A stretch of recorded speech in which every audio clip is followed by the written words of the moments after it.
In this video, I'll show you how to sell courses and funnels using GoHighLevel so you can create new income streams and scale your business online. Step 1. Create your course. Upload your videos, PDFs, and lessons directly into GoHighLevel membership area. Organize them into modules for a smooth learning experience. Step 2. Build your sales funnel. Use the drag and drop builder to design a landing page, sales page, and a checkout page. Add testimonials, guarantees, and clear calls to action. Step 3. Automate follow-ups. Set up email and SMS sequences that remind leads to finish checkout. Welcome new students and upsell advanced offers. Step 4. Package funnels for resale. Build ready-to-use funnel templates inside GoHighLevel, then sell them to coaches, consultants, or local businesses who need proven systems. Step 5. Add recurring income.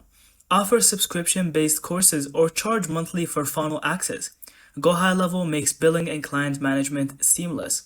Step 6. Track results. Use analytics to see enrollments, funnel conversions, and revenue growth. Then optimize for higher profits. And that's it. Thank you so much for watching. I hope you found this video helpful. Don't forget to leave us your thoughts in the comments.